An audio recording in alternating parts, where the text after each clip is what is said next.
സർവമംഗളമംഗല്യേ ശിവേ സർവാർദ്ധ സാധികേ ശരണ്യേ ത്രയംബകേ ഗൗരി മഹാലക്ഷ്മി നമോസ്തുതേ. അമ്മേ മഹാലക്ഷ്മി, കുഞ്ഞുങ്ങളെ കാത്തോളണേ. നമസ്കാരം. ഇൻഫിനിറ്റ് സ്റ്റോറീസിന്റെ പുതിയൊരധ്യായത്തിലേക്ക് എല്ലാ പ്രേക്ഷകർക്കും സ്വാഗതം. നാളെ 2025 അവസാനത്തെ വെള്ളിയാഴ്ചയാണ്. വെള്ളിയാഴ്ച എന്ന് പറഞ്ഞാൽ മഹാലക്ഷ്മി ദേവിയുടെ സാന്നിധ്യം ഈ ഭൂമിയിലുള്ള ത്രിസന്ധ്യ വരുന്ന വെള്ളിയാഴ്ച. 2026 എന്ന പുതുവർഷത്തിലേക്ക് കടക്കുന്നതിന് മുമ്പ് നമ്മളുടെ ദുഃഖങ്ങളും ദുരിതങ്ങളും എല്ലാം ഇറക്കി വെച്ച് മഹാലക്ഷ്മിയോട് പ്രാർത്ഥിച്ച് മഹാലക്ഷ്മിയുടെ അനുഗ്രഹം നേടി, വരം നേടി, ഐശ്വര്യവും സമ്പൽ സമൃദ്ധിയും നേടി പുതുവർഷത്തിലേക്ക് കടക്കാൻ കിട്ടുന്ന അവസരം. നാളത്തെ ദിവസം വീട്ടിൽ വിളക്ക് കത്തിക്കുന്ന എല്ലാവരും ₹1 നാണയം നിലവിളക്കിൻ്റെ മുമ്പിൽ വെച്ച് ഞാൻ ഈ പറയുന്ന കണക്ക് പ്രാർത്ഥിക്കണേ. നിങ്ങളുടെ ജീവിതത്തിലെ എല്ലാ സാമ്പത്തിക ദുരിതങ്ങളും തീരും. നിങ്ങളുടെ ജീവിതത്തിലെ എല്ലാ ദുരിത അനർത്ഥങ്ങളും മാറി, എല്ലാ ദോഷങ്ങളും മാറി. നിങ്ങളുടെ ജീവിതം രക്ഷപ്പെടും, നിങ്ങളുടെ വീട് രക്ഷപ്പെടുന്നതായിരിക്കും. എൻ്റെ വീഡിയോ കാണുന്ന എല്ലാ പ്രേക്ഷകർക്കും അറിയാം, ഒരു മഹാലക്ഷ്മി ഉപാസകനായ എനിക്ക് ഓരോ വെള്ളിയാഴ്ചയും എത്ര പ്രധാനപ്പെട്ടതാണെന്ന്. ഓരോ വെള്ളിയാഴ്ച തോറും ഞാൻ നടത്തുന്ന മഹാലക്ഷ്മി പൂജ എത്രത്തോളം വിശേഷപ്പെട്ടതാണ് എന്നുള്ളത്. നാളത്തെ വെള്ളിയാഴ്ച ആ വെള്ളിയാഴ്ചകളിൽ വെച്ച് ഏറ്റവും ശ്രേഷ്ഠമാണ് കേട്ടോ. മറ്റൊന്നുമല്ല, നമ്മളൊരു പുതുവർഷത്തിലേക്ക് കടക്കാൻ പോവുക. അതിന് മുമ്പ് കിട്ടുന്ന വെള്ളിയാഴ്ചയാണ്. നമ്മൾ അറിഞ്ഞോ അറിയാതെയോ ചെയ്ത സമസ്ത അപരാധങ്ങളും ഏറ്റുപറഞ്ഞ് നമ്മളുടെ ജീവിതത്തിലെ സകല ദുഃഖങ്ങളും ഭഗവതിയോട് പറഞ്ഞ് നമുക്ക് വേണ്ട വരങ്ങളെല്ലാം അമ്മയോട് ചോദിക്കാൻ കിട്ടുന്ന വെള്ളിയാഴ്ചയാണ് നാളത്തെ വെള്ളിയാഴ്ച. വീട്ടിൽ വിളക്ക് കത്തിക്കുന്ന എല്ലാവരും ഇതൊരു നിമിത്തമായിട്ട് കണ്ട് നാളത്തെ ദിവസം ₹1 നാണയം, ഇന്നേ ചില്ലറ മാറി വെച്ചേക്ക് ₹1 നാണയം, അത് നിലവിളക്കിൻ്റെ മുന്നിൽ വെച്ച് ഞാൻ ഈ പറയുന്ന കണക്കങ്ങ് പ്രാർത്ഥിക്കണേ. എല്ലാ ദോഷവും തീർന്നു കിട്ടും കേട്ടോ. എൻ്റെ പൂജ നടക്കുന്ന സമയവും ഞാൻ നിങ്ങൾക്ക് പറഞ്ഞു തരാം. അപ്പം നിങ്ങൾ ആ സമയത്ത് വീട്ടിൽ വിളക്ക് കത്തിക്കാവുന്നുണ്ടെങ്കിൽ ഇവിടെ എൻ്റെ പൂജയും വീട്ടിൽ നിങ്ങളുടെ വിളക്ക് കത്തിപ്പും കൂടെ ആവുമ്പം സർവ്വം മംഗളമാവും. നമ്മളെല്ലാവരും ഒന്ന് ചേർന്ന് അമ്മയെ പ്രാർത്ഥിക്കാൻ പോവുക, മഹാലക്ഷ്മിയെ പ്രാർത്ഥിക്കാൻ പോവുക. ഭഗവതി ഒരിക്കലും കൈവിടത്തില്ല. നിങ്ങളുടെ ഏത് സങ്കടവും നാളത്തെ ദിവസം സന്ധ്യയ്ക്ക് വിളക്ക് വെച്ച് നിങ്ങൾ പറഞ്ഞു നോക്കൂ, അമ്മ അത് കേട്ടിരിക്കും. പുതുവർഷത്തിൽ ആ സങ്കടം നിങ്ങളുടേത് തീർത്ത് തന്നിരിക്കും. ഇപ്പം 2026 സൗഭാഗ്യ വർഷമായി തീരാൻ നാളെ വീട്ടിൽ എല്ലാവരും ഞാൻ ഈ പറയുന്ന കണക്ക് വിളക്ക് വയ്ക്കൂ. ഭഗവതി വരും, അനുഗ്രഹിക്കും. ആ വീടും കുടുംബവും കുഞ്ഞുങ്ങളും രക്ഷപ്പെട്ടിരിക്കും എന്നുള്ളതാണ്. അപ്പം ദീർഘിപ്പിക്കുന്നില്ല, കാര്യത്തിലേക്ക് വരാം. ആദ്യം തന്നെ പറഞ്ഞുകൊള്ളട്ടെ, നാളത്തെ ദിവസം എല്ലാവരും ത്രിസന്ധ്യയ്ക്ക് 5 തിരിയിട്ട് നിലവിളക്ക് കത്തിക്കണം കേട്ടോ. 5 തിരിയിട്ട് കത്തിക്കണം. ഭദ്രാദീപം തെളിയിക്കണം. മഹാലക്ഷ്മിയെ സ്വീകരിക്കാനായി ഭദ്രാദീപം തെളിയിച്ച് വീട് ഒരുങ്ങിയിരിക്കണം എന്നുള്ളതാണ്. ത്രിസന്ധ്യയ്ക്ക് ഒരു ഉപേക്ഷയും വിചാരിക്കരുത്. എണ്ണയോ നെയ്യോ രണ്ടായാലും കുഴപ്പമില്ല. നെയ്യുള്ളവർ നെയ്യ് ഒഴിച്ച് കത്തിക്കുക, എണ്ണയുള്ളവർ എണ്ണ ഒഴിച്ച് കത്തിക്കുക. ഐശ്വര്യമായിട്ട് വിളക്ക് 5 തിരിയിട്ട് കത്തിക്കുക. നല്ല ഒരു കിണ്ടിയിൽ തീർത്ഥജലം എടുക്കുക, ഒരു തുളസിപ്പൂവ് അതിൽ നുള്ളിയിടുക. അത് മാത്രം മതി, വേറെ ഒന്നും വേണ്ട. ഒരു പറയുന്ന ഒരു കിണ്ടിയിൽ അല്ലെങ്കിൽ ഒരു പാത്രത്തിൽ നല്ല ജലം എടുക്കുക, ഒരു തുളസിക്കതിര് നുള്ളിയിട്ട് തീർത്ഥം വയ്ക്കുക. 5 തിരി നിലവിളക്ക്, അതിനോടൊപ്പം തീർത്ഥജലം, തുളസിക്കതിരിട്ടത്, ഇത് രണ്ടും മനോഹരമായിട്ട് ഒരുക്കി വെക്കുക. വീട്ടിൽ മഹാലക്ഷ്മി ചിത്രമോ അല്ലെങ്കിൽ ഏതെങ്കിലും ഒരു ഭഗവതിയുടെ ചിത്രമോ ഉണ്ടെങ്കിൽ അത് നിലവിളക്കിൻ്റെ അടുത്തായിട്ട് മനോഹരമായിട്ട് വെക്കുക. ആ വെക്കുന്ന ചിത്രത്തിന് മുന്നിൽ പറ്റിയാൽ ഒരു നെയ്വിളക്ക് തെളിയിക്കുക. നെയ്വിളക്ക് എന്ന് പറയുമ്പം വടക്കോട്ട് തിരിയിട്ട് ഒരു ചിരാതിൽ നെയ്യൊഴിച്ച് തിരിയിട്ട് നിലവിളക്ക് വയ്ക്കുക. അത് വെക്കാൻ പറ്റിയാൽ ഏറ്റവും നല്ലതാണ് കേട്ടോ. ഒരു ചിരാത് വിളക്ക്, നമ്മൾ ദീപാവലി കാർത്തികയ്ക്ക് കത്തിക്കുന്ന ചിരാത് വിളക്കെടുത്ത് കഴുകി തുടച്ച് വൃത്തിയാക്കി അതിൽ കുറച്ച് നെയ്യോ എണ്ണയോ ഒഴിച്ച് ഒരു തിരിയിട്ട് വടക്കോട്ടിരിക്കണം. നമ്മൾ നിലവിളക്ക് കത്തിക്കുമ്പോൾ എപ്പോഴും കിഴക്കോട്ടല്ലേ വെക്കുന്നത്. ഇതിൻ്റെ തിരി വടക്കോട്ടിരിക്കണം. കാരണം ഭഗവതി വരുന്നത് വടക്ക് ഭഗവതിയുടെ ദിക്ക. അപ്പം ആ ഭഗവതിയെ സ്വീകരിക്കാൻ എന്നോണം വടക്കോട്ട് ദർശനമായിട്ട് സമ്പത്തിൻ്റെ അധിപനായ കുബേരൻ വസിക്കുന്ന വടക്കോട്ട് തിരിയിട്ട് നല്ല മനോഹരമായിട്ട് ഒരു നെയ്വിളക്ക് കൂടി വെക്കുക. ഇനി ദേവീ ചിത്രം ഇല്ലാത്തവർ നിലവിളക്കിൻ്റെ ആ താഴെ ഭാഗം ഉണ്ടല്ലോ, നിലവിളക്കും കിണ്ടിയും വെക്കുന്നതിൻ്റെ നടുക്കായിട്ട് അവിടെയാണെന്നുണ്ടെങ്കിലും വെച്ചാൽ മതി എന്നുള്ളതാണ്. അയ്യോ ഞങ്ങളുടെ വീട്ടിൽ ദേവീ ചിത്രമില്ല, എന്തോ ചെയ്യും എന്ന് വിഷമിക്കേണ്ട കാര്യമില്ല. നിലവിളക്കിൻ്റെ താഴെയായിട്ട് മധ്യഭാഗത്തായിട്ട്, നിലവിളക്കിൻ്റെയും കിണ്ടിയുടെയും മധ്യഭാഗത്തായിട്ട് വടക്കോട്ട് തിരി നീളുന്ന രീതിയിൽ ഒരു ചിരാത് വിളക്ക് വെച്ചാലും മതി എന്നുള്ളതാണ്. അപ്പം 5 തിരിയിട്ട നിലവിളക്ക്, കിണ്ടിയിൽ തീർത്ഥം, ഒരു നെയ്വിളക്ക്. ദേവീ ചിത്രം ഉള്ളവർ ദേവീ ചിത്രത്തിന് മുന്നിൽ, അല്ലെങ്കിൽ ഇത്തരത്തിൽ ഞാൻ പറഞ്ഞ രീതിയിൽ നിലവിളക്കിൻ്റെ താഴെയായിട്ട്. അതുപോലെ ചില പൂക്കൾ ദേവിക്ക് ഏറ്റവും പ്രിയപ്പെട്ടതാണ്. അതിലൊന്നാമത്തേതെന്ന് പറയുന്നത് പനിനീർ പൂവ്. റോസാപ്പൂവ് എന്നൊക്കെ നമ്മൾ പറയുന്ന പനിനീർ പുഷ്പം ഉണ്ടെങ്കിൽ പനിനീർ പൂവ് വയ്ക്കാം. മുല്ലപ്പൂ ഉണ്ടെങ്കിൽ ഭഗവതിക്ക് ഏറ്റവും ഇഷ്ടമാണ്, നല്ല സുഗന്ധമുള്ള മുല്ലപ്പൂവ്. മുല്ലപ്പൂവ് ദേവിക്ക് സമർപ്പിക്കുക, ചിത്രത്തിന് മുന്നിലോ നിലവിളക്കിൻ്റെ പാദത്തിലോ സമർപ്പിക്കുക. താമരപ്പൂവ് കിട്ടാൻ എന്തെങ്കിലും വഴിയുണ്ടെങ്കിൽ, അത് എല്ലാവർക്കും പറ്റണമെന്നില്ല, എല്ലാവർക്കും അത് കിട്ടണമെന്നുമില്ല. ചിലപ്പം പൂജാ സ്റ്റാളിൽ നിന്നൊക്കെ നമുക്ക് വാങ്ങാൻ കിട്ടും, അല്ല എവിടെന്നെങ്കിലുമൊക്കെ പൊട്ടിക്കാൻ കിട്ടുമെങ്കിൽ അങ്ങനെ. താമരപ്പൂവ് കിട്ടുമെങ്കിൽ, നിർബന്ധമൊന്നുമില്ല, കിട്ടുമെങ്കിൽ സൗകര്യമായിട്ട് കിട്ടുന്നുണ്ടെങ്കിൽ താമരപ്പൂവ് കൊണ്ടുവന്ന് നിലവിളക്കിന് മുന്നിൽ സമർപ്പിച്ചാൽ അതിൽ പരം കേമം മറ്റൊരു കാര്യമില്ല എന്നുള്ളതാണ്. പറ്റുന്നവർ മതി കേട്ടോ, നിർബന്ധമില്ല. ഇല്ലെങ്കിൽ നിങ്ങൾ പനിനീർ പൂവ് അല്ലെങ്കിൽ നിങ്ങൾക്ക് മുല്ലപ്പൂവ്, ഇത് രണ്ടും വെക്കാവുന്നതാണ്. ഏറ്റവും നല്ല കാര്യമാണ് എന്നുള്ളതാണ്. അപ്പോൾ ഇത്രയും ചെയ്ത് വിളക്കൊരുക്കി 5 തിരിയിട്ട് ഐശ്വര്യമായിട്ട് നിലവിളക്ക് കത്തിക്കുക. ഇതാണ് ഒന്നാമത്തെ കാര്യം. നിലവിളക്ക് കത്തിച്ച് നിങ്ങൾ നിലവിളക്ക് തൊഴുത് ഒക്കെ കഴിഞ്ഞിട്ട് എന്ത് ചെയ്യണമെന്ന് വെച്ചാൽ, നാണയം ഉണ്ടാവുമല്ലോ, 1 രൂപയുടെ നാണയം, ഇന്നേ അത് ചില്ലറ മാറി വെക്കുക.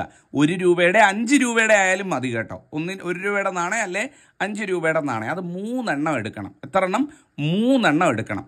1 രൂപയുടെ 3 നാണയം അല്ലെങ്കിൽ 5 രൂപയുടെ 3 നാണയം, ഏതെങ്കിലും ഒന്ന് മതി. 3 എണ്ണം എടുത്ത് ചില്ലറ മാറി ഇന്നേ വെച്ചേക്കുക, നാളെ സന്ധിക്കലത്തേക്ക്. ആ സമയത്ത് പോയി തേടാൻ നിൽക്കരുത്, ഇപ്പോഴേ നേരത്തെ എടുത്ത് വെച്ചേക്കുക. 3 1 രൂപ നാണയം എടുത്ത് കയ്യിൽ വെക്കുക. കയ്യിൽ വെച്ചിട്ട് നിലവിളക്കിൻ്റെ മുന്നിൽ വന്ന് ആദ്യത്തെ 1 രൂപ നാണയം എടുക്കുക. 3 1 രൂപ നാണയം ഉണ്ടല്ലോ, അതിൽ ആദ്യത്തെ 1 രൂപ ഇതൊന്ന് കഴുകി വൃത്തിയാക്കി തുടച്ചൊക്കെ വെച്ചേക്കണം കേട്ടോ. കാര്യം നാണയം എന്ന് പറയുമ്പോൾ നമ്മൾ ഒരുപാട് കൈകളൊക്കെ മറിഞ്ഞ് അശുദ്ധിയൊക്കെ ആയി വരുന്നതാണ്. അപ്പം നമ്മളൊരു പൂജയ്ക്ക് ഉപയോഗിക്കുമ്പോൾ അല്ലെങ്കിൽ വിളക്കിന് മുന്നിൽ വെക്കാൻ ഉപയോഗിക്കുമ്പം അതൊന്ന് കഴുകിയെടുക്കണം. കഴുകി തുളസി തീർത്ഥത്തിൽ കഴുകാമെങ്കിൽ ഒരിച്ചിരി തുളസിയില നുള്ളിയിട്ട് ഒരു വെള്ളത്തിലിട്ട് ഒരു 10 മിനിറ്റ് വെച്ചിട്ട് അതിലൊന്ന് കഴുകിയെടുക്കാമെങ്കിൽ ഏറ്റവും നല്ല. അങ്ങനെ കഴുകി തുടച്ച് വെച്ചിരിക്കുന്ന നാണയം ആയാൽ ഏറ്റവും ഗംഭീരം. ആ നാണയം എടുത്തിട്ട് ആദ്യത്തെ നാണയം കൊണ്ടുവന്നിട്ട്, 3 നാണയം കയ്യിലുണ്ട്, അതവിടെ വെക്കുക. 1 നാണയം എടുക്കുക. ആദ്യത്തെ 1 നാണയം എടുത്തിട്ട് ആ 1 നാണയം ആ നിലവിളക്കിനെ 3 തവണ ഒഴിയണം. ആരെയാണ്? ആ നിലവിളക്കിനെ, കത്തിച്ച് വെച്ചിരിക്കുന്ന 5 തിരിയിട്ട നിലവിളക്കിനെ 3 തവണ ഒഴിയണം. ഒഴിയുന്ന സമയത്ത് ഓം ഗം ഗണപതയേ നമ എന്ന് ചൊല്ലിക്കൊണ്ട് വേണം ഒഴിയാനായിട്ട്. അതായത് അത് മഹാഗണപതി ഭഗവാന് സകല വിഘ്നങ്ങളെയും നീക്കി, നമ്മളുടെ ജീവിതത്തിൽ നമുക്കെതിരായിട്ട് നിൽക്കുന്ന എല്ലാ തടസ്സങ്ങളെയും നീക്കി പുതുവർഷം നമുക്ക് സൗഭാഗ്യ വർഷമാക്കി തീർക്കാൻ, 2026 വിജയവർഷമാക്കി തീർക്കാൻ ആദ്യം തന്നെ 1 രൂപ നാണയം എടുത്ത് മഹാഗണപതി ഭഗവാന്റെ നാമമായ ഓം ഗം ഗണപതയെ നമ ചൊല്ലിക്കൊണ്ട് നിലവിളക്കിനെ 3 തവണ ഒഴിയണം. ഓം ഗം ഗണപതയെ നമ ഒരൊഴിയൽ, ഓം ഗം ഗണപതയെ നമ രണ്ടാമത്തൊഴിയൽ, ഓം ഗം ഗണപതയെ നമ മൂന്നാമത്തൊഴിയൽ, ഒന്നാമതൊഴിയുക. ഒഴിഞ്ഞതിന് ശേഷം നിങ്ങളുടെ തലയ്ക്കും അതുപോലെ തന്നെ 3 തവണ ഒഴിയുക. ഓം ഗം ഗണപതയെ നമ, ഓം ഗം ഗണപതയെ നമ, ഓം ഗം ഗണപതയെ നമ. അപ്പം 3 തവണ നിങ്ങളുടെ തലയ്ക്ക് ഒഴിഞ്ഞു. അപ്പോൾ ആ നാണയം 3 തവണ നിലവിളക്കിനെ ഒഴിഞ്ഞു, 3 തവണ നിങ്ങളുടെ തലയ്ക്ക് ഒഴിഞ്ഞു. ശേഷം ആ 1 രൂപ നാണയം നിലവിളക്കിൻ്റെ ഒരു സൈഡിലായിട്ട് ഒരു താലത്തിലോ ഒരു വാഴയിലോ അവിടെ മനോഹരമായിട്ട് ആ നിലവിളക്കിൻ്റെ മുന്നിലേക്ക് വെക്കുക. വെച്ചിട്ട് രണ്ടാമത്തെ നാണയം എടുക്കുക. രണ്ടാമത്തെ നാണയം എടുത്തിട്ട് നിങ്ങൾ ചെയ്യേണ്ടതെന്ന് പറയുന്നത് ഇതേപോലെ തന്നെ നിലവിളക്കിനെ ഒഴിയുക, നിങ്ങളുടെ തലയ്ക്ക് ഒഴിയുക. ഒഴിയുമ്പം ജപിക്കേണ്ടത് മഹാലക്ഷ്മി മന്ത്രമായിട്ടുള്ള ഓം ശ്രീം മഹാലക്ഷ്മിയേ നമ. എന്താണ് മന്ത്രം?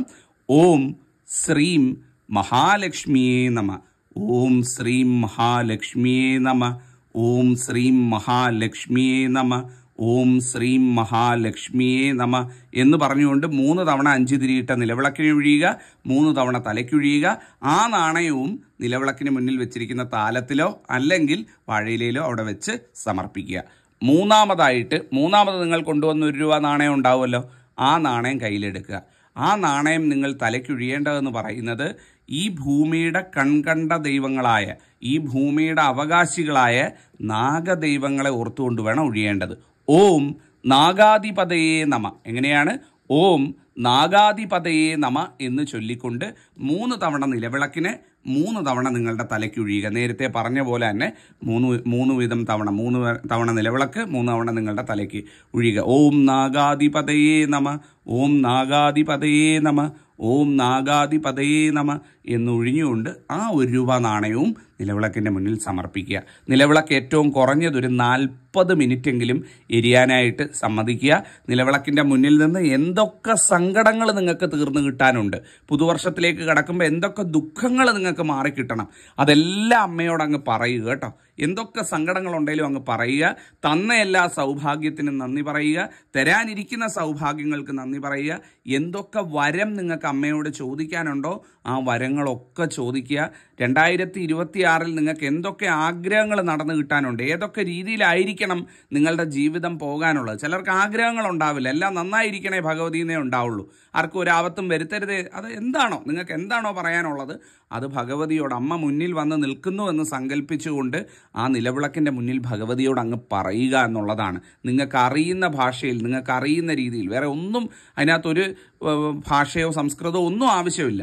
നിങ്ങൾക്ക് അറിയുന്ന ഭാഷയിൽ, അറിയുന്ന രീതിയിൽ നിങ്ങളും ഭഗവതിയും മാത്രമുള്ള ആ മുഹൂർത്തത്തിൽ അങ്ങ് പറയുക എന്നുള്ളതാണ്. ഈ 3 കാര്യം ചെയ്ത് 1 രൂപ നാണയവും സമർപ്പിച്ചിട്ട് പറയുക. ഒരു 40 മിനിറ്റെങ്കിലും, ഏറ്റവും കുറഞ്ഞ 1 മണിക്കൂർ കത്തിക്കാമെങ്കിൽ ഏറ്റവും നല്ലത്, ഏറ്റവും കുറഞ്ഞ ഒരു 40 മിനിറ്റെങ്കിലും നിലവിളക്ക് കത്തിച്ച് വെച്ചിരിക്കണം. നാളത്തെ ദിവസം എനിക്കറിയാം ഒരുപാട് പേര് ഷോപ്പിങ്ങും കാര്യങ്ങളും ഒക്കെ ആയിട്ട് തിരക്ക് പിടിച്ച സമയം ആയതുകൊണ്ട് പോവും. പക്ഷേ വിളക്ക് കത്തിക്കാതിരിക്കരുത്. ഈ വെള്ളിയാഴ്ച വിളക്ക് മുടക്കുന്നത് അതീവ ദോഷകരമാണ്. ഭഗവതി സാന്നിധ്യമുള്ള വെള്ളിയാണ്, ഏറ്റവും പ്രിയപ്പെട്ട വെള്ളിയാണ്. കാരണം പുതുവർഷത്തിലേക്ക് നമ്മൾ കടക്കാൻ പോവുക, നമുക്ക് ഒരുപാട് പ്രതീക്ഷയുള്ള ഒരു പുതുവർഷം പിറക്കുക. അപ്പോൾ എല്ലാം മംഗളമായി കിട്ടണമെങ്കിൽ ആ ഭഗവതിയുടെ അനുഗ്രഹം നമുക്ക് ഉണ്ടാകണം അല്ലേ. മഹാലക്ഷ്മി എന്ന് പറഞ്ഞാൽ ആരാ? സമ്പത്തിൻ്റെയും ഐശ്വര്യത്തിൻ്റെയും ധനത്തിൻ്റെയും അധിപയാണ്. അപ്പോൾ ആ അമ്മയുടെ അനുഗ്രഹം നമുക്കുണ്ടെങ്കിൽ എല്ലാം മംഗളമായി എന്നുള്ളതാണ്. മനസ്സിലായില്ലേ? അപ്പോൾ അത് കിട്ടാൻ വേണ്ടിയാണ് നമ്മളത് ചെയ്ത് പ്രാർത്ഥിക്കുക. അങ്ങനെ വിളക്കെല്ലാം അണച്ച് കഴിഞ്ഞ് കഴിയുമ്പോൾ, അങ്ങനെ വിളക്കെല്ലാം പ്രാർത്ഥിച്ച് ഒരു 40 മിനിറ്റ് കഴിഞ്ഞ് അല്ലെങ്കിൽ 1 മണിക്കൂർ കഴിഞ്ഞ് വിളക്കെല്ലാം അണച്ച് കഴിഞ്ഞ് കഴിയുമ്പം 2 കാര്യം ചെയ്യണം. ഒന്നാമത് ആ 3 നാണയം സമർപ്പിച്ചിരിക്കുന്നില്ലേ, ആ 3 നാണയം എടുത്ത് നിങ്ങളുടെ പേഴ്സിലോ അല്ലെങ്കിൽ നിങ്ങൾ എവിടെയാണോ പണം വയ്ക്കുന്നത് അവിടെ കൊണ്ടുപോയി വെക്കുക. വെച്ചിട്ട് അമ്പലത്തിൽ പോകുന്ന സമയത്ത് അതിൽ 1 രൂപ നാണയം ഒന്ന് ഗണപതി ഭഗവാന് സമർപ്പിക്കുക, ഒന്ന് ഏതെങ്കിലും ഒരു ദേവീ ക്ഷേത്രത്തിൽ അല്ലെങ്കിൽ ദേവിയുടെ നടക്കിൽ സമർപ്പിക്കുക, 3ാമത്തത് നാഗദൈവങ്ങൾക്ക് സർപ്പക്കാവുള്ള ഒരു അമ്പലത്തിൽ സമർപ്പിക്കുക. അത് പിറ്റേ ദിവസം തന്നെ വേണമെന്നില്ല. നിങ്ങൾ എപ്പോഴാണോ അടുത്ത പ്രാവശ്യം അമ്പലത്തിൽ പോകുന്നത്, എപ്പോഴാണോ അമ്പലത്തിൽ തൊഴാൻ പോകുന്നത്, അന്നേരം നിങ്ങൾ എടുത്ത് കൊണ്ടുപോയി ഒന്ന് ഗണപതി ഭഗവാന് സമർപ്പിക്കുക, ഒന്ന് ഏതെങ്കിലും ഒരു ദേവിയുടെ നടക്കിൽ, ദേവി ഉപപ്രതിഷ്ഠയോ പ്രധാന പ്രതിഷ്ഠയായിട്ടുള്ള ഏതെങ്കിലും ഒരു നടക്കിൽ ഭഗവതിക്ക് സമർപ്പിക്കുക, ഒന്ന് നാഗദൈവങ്ങൾക്ക് സമർപ്പിക്കുക. അങ്ങനെ 3 നാണയങ്ങളും സമർപ്പിച്ച് നിങ്ങൾക്ക് അമ്പലത്തിലും വരും ദിവസങ്ങളിൽ എപ്പോഴാണോ നിങ്ങൾ അടുത്ത പോകുന്നത്, ചിലപ്പോൾ 1 മാസം കഴിഞ്ഞായിരിക്കും പോകുന്നത്, കുഴപ്പമില്ല, വിഷമിക്കേണ്ട, അത് ഭദ്രമായിട്ട് വെച്ചിരുന്നാൽ മതി, കൊണ്ടുപോയി സമർപ്പിക്കുക എന്നുള്ളതാണ്. 2ാമതായിട്ട് നിങ്ങൾ ചെയ്യേണ്ട കാര്യം, നിലവിളക്കിനോടൊപ്പം നമ്മൾ കിണ്ടിയിൽ തീർത്ഥജലം വെച്ചിട്ടില്ലേ, ആ തീർത്ഥജലം ഏറ്റവും പവിത്രമാണ്. അതുകൊണ്ടാണ് ഞാൻ നിങ്ങളോട് പറഞ്ഞത് മറ്റു കാര്യങ്ങളൊന്നും ആ തീർത്ഥജലത്തിൽ ഇടരുത് എന്ന് പറഞ്ഞത്. വെറും തുളസിക്കതിര് മാത്രം, മറ്റു പൂക്കളോ കാര്യങ്ങളോ ഒന്നും ഇട്ട് അത് ഇതാക്കണ്ട. ആ തീർത്ഥജലം വെച്ചിരിക്കുന്ന ആ തുളസിക്കതിരിട്ട് ആ തുളസി തീർത്ഥം എന്ന് പറയാവുന്ന ഭഗവതി വന്ന് അനുഗ്രഹിച്ച് പോയ ആ തുളസി തീർത്ഥമെടുത്ത് വീട്ടിലെല്ലാവരും സേവിച്ചാൽ ഏറ്റവും ഉത്തമം എന്നുള്ളതാണ്. എല്ലാവരും ആ തീർത്ഥം എടുത്ത് നമ്മൾ ക്ഷേത്രത്തിൽ നമുക്ക് പകർന്നു തരില്ലേ കിണ്ടിന്ന് എന്ന് പറയുന്ന കണക്ക് എല്ലാവരും ഒരിറ്റ് കുടിക്കുക. എവിടെയും ചവിട്ടുന്നിടത്തൊന്നും അത് ബാക്കി വന്നാൽ കളയാതിരിക്കുക, എവിടെയെങ്കിലും ഓരോമായിട്ട് ഒഴിച്ച് മാറ്റുക എന്നുള്ളതാണ്. അപ്പോൾ അത് തീർത്ഥം സേവിക്കാൻ പറ്റുമെങ്കിൽ എല്ലാവരും സേവിക്കുക, ഏറ്റവും ഗംഭീരമാണ്. നാളത്തെ ദിവസം സന്ധ്യയ്ക്ക് വീട്ടിൽ നിലവിളക്ക് കത്തിക്കുന്ന സമയത്ത് വീടിൻ്റെ പ്രധാന വാതിൽ തുറന്നു തന്നെ ഇടുക. മഹാലക്ഷ്മി പ്രധാന വാതിൽ വഴിയാണ് വരുന്നത് എന്നാണ് സങ്കല്പം. അതുപോലെ തന്നെ വീടിൻ്റെ വടക്ക് കിഴക്ക് ഭാഗത്ത് ഒരു ലൈറ്റെങ്കിലും ഇടുക, ഒരു പ്രകാശമുഖരിതമായിരിക്കാൻ പ്രത്യേകം ശ്രദ്ധിക്കുക. അതുപോലെ പതിവിലും കൂടുതലായിട്ട് ചന്ദനത്തിരികളൊക്കെ കത്തിച്ചു വെക്കാമെങ്കിൽ, നല്ല സുഗന്ധമുഖരിതമായിരിക്കാമെങ്കിൽ ഏറ്റവും ഗംഭീരമായിരിക്കും. ഭഗവതിക്ക് ഏറ്റവും പ്രിയപ്പെട്ടതാണ് സുഗന്ധം എന്ന് പറയുന്നത്. അതുപോലെ തന്നെ ഭഗവതി വരുന്ന ആ സന്ധ്യാസമയത്ത് മഹാലക്ഷ്മി അഷ്ടോത്തരം പോലെയുള്ള കാര്യങ്ങൾ, മഹാലക്ഷ്മി നാമങ്ങൾ, മഹാലക്ഷ്മി കീർത്തനങ്ങൾ, ഇതൊക്കെ വീട്ടിൽ മുഴങ്ങി കേൾക്കുന്ന രീതിയിൽ പാരായണം ചെയ്യുകയോ അല്ലെങ്കിൽ ടിവിയിലോ മൊബൈലിലോ ഒക്കെ അത് പ്ലേ ചെയ്ത് ഇങ്ങനെ കേൾക്കാൻ സാധിക്കുന്നതോ ഏറ്റവും ഗംഭീരമായിരിക്കും എന്നുള്ളതാണ്. അപ്പം ഇത്രയും ചെയ്യൂ, നിങ്ങളുടെ ജീവിതത്തിലെ എല്ലാ ദുഃഖങ്ങളും ഭഗവതി തീർത്തു തരും. ഒരു അമ്പലത്തിലും പോയില്ലെങ്കിലും ഒരു വഴിപാട് ചെയ്യാൻ പറ്റിയില്ലെങ്കിലും ഇത്രയും ചെയ്ത് നാളത്തെ ദിവസം ഒന്ന് പ്രാർത്ഥിച്ചു നോക്കിക്കേ, സർവം മംഗളമായി കിട്ടും. പുതുവർഷം ഐശ്വര്യത്തിൻ്റെതായി തീരും എന്നുള്ളതാണ്. ഇത് പറയാൻ വേണ്ടിയാണ് വന്നത്. എന്തെങ്കിലും ചോദ്യങ്ങളോ സംശയങ്ങളോ ഉണ്ടെങ്കിൽ ചോദിക്കാം. മഹാലക്ഷ്മിയുടെ അനുഗ്രഹം നിങ്ങൾക്കും കുഞ്ഞുങ്ങൾക്കും എല്ലാവർക്കും ഉണ്ടാവട്ടെ. നാളത്തെ പൂജ നടക്കുന്ന സമയം ഞാൻ പറഞ്ഞില്ല എന്ന് തോന്നുന്നു. 6:08-നും 6:42-നും ഇടയിലാണ് നാളത്തെ പൂജാ സമയം എന്ന് പറയുന്നത്. ആ സമയത്ത് തന്നെ എല്ലാവരും വിളക്ക് കത്തിക്കുക. 6:08-ഉം 6:42-ഉമാണ് സമയം. അപ്പോൾ 6:08-ന് ശേഷം 6:42-ന് മുമ്പ് നിലവിളക്ക് കത്തിക്കണം എന്നുള്ളതാണ്. ആ ഒരു മുഹൂർത്തമാണ് ഭഗവതി സാന്നിധ്യമുള്ള ഒരു സമയം എന്ന് പറയുന്നത്. ഏറ്റവും അതിൻ്റെ ഭഗവതി ചൈതന്യം തൊട്ടറിയാൻ സാധിക്കുന്ന മുഹൂർത്തം. അത്തരത്തിൽ വിളക്ക് കത്തിക്കുന്ന കൂടി ഒന്ന് ശ്രദ്ധിക്കുക. അപ്പോൾ ഇത് പറയാൻ വേണ്ടിയാണ് വന്നത്. പറഞ്ഞുകൊണ്ട് അധ്യായം അവസാനിപ്പിക്കുന്നു. നന്ദി, നമസ്കാരം.